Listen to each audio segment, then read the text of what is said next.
आज आप लोग को पढ़ना है इसमें बाबू जैव ईंधन के बारे में। किसके बारे में? जैव ईंधन के बारे में। तो सबसे पहले जानिए बाबू कि जैव ईंधन क्या है, जैव ईंधन किसे कहते हैं। तो हम बता दें, जैव ईंधन यानी वैसे ईंधन जो जीव जंतुओं पेड़ पौधों से प्राप्त होते हैं, वैसे ईंधन को हम लोग जैव ईंधन कहते हैं। जैव ईंधन किससे प्राप्त होता है बाबू? तो कह रहा है जीव जंतु प्लस पेड़ पौधों, यानी जीव जंतुओं से प्राप्त होता है, जैव ईंधन कहलाएंगे। अब देखिएगा बाबू, जैव ईंधन तो हम लोग जान गए कि जो जीव जंतुओं से प्राप्त होगा वैसे ईंधन को हम लोग जैव ईंधन कहेंगे। अब जैव ईंधन में क्या क्या आएंगे इस चीज को देखिएगा।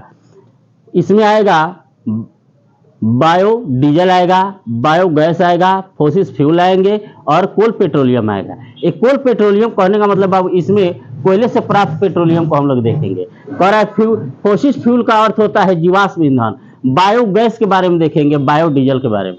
पहला इसमें आप लोग का पॉइंट पढ़ना है आज, बायोडीजल क्या है, बायोडीजल क्या है, यानी बायोडीजल का निर्माण किससे होता है। तो आप लोग को बता दे बाबू, कह रहा है फोसिल फ्यूल से प्राप्त डीजल में कार्बन 15 तथा सल्फर के यौगिक पाए जाते हैं। साधारण भाषा में सुनिएगा इसको।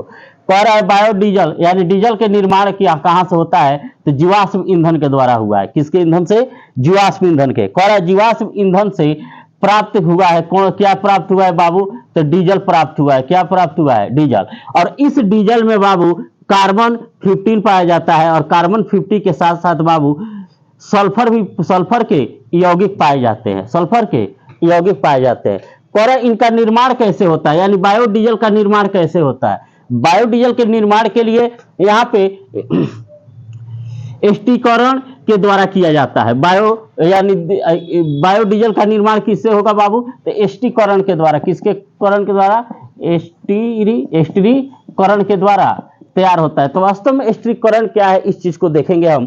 कह रहा है डीजल में परिवर्तन किया जाता है। डीजल में क्या किया जाता है? परिवर्तन किया जाता है। तब इस डीजल को हम लोग बायोडीजल या बायो डीजल के नाम से जानते हैं। यानी इस डीजल को हम लोग क्या करते हैं? रसायन विधि द्वारा, जिसका नाम है एस्टिरीकरण, उस विधि के द्वारा कार्बन के यौगिकों को क्या किया जाता है? उसमें बराबर देखा जाता है और एस्टिक बनाकर, और उसमें अन्य प्रक्रिया द्वारा डीजल बनाया जाता है। और वही लास्ट में डीजल क्या कहलाता है? बायोडीजल।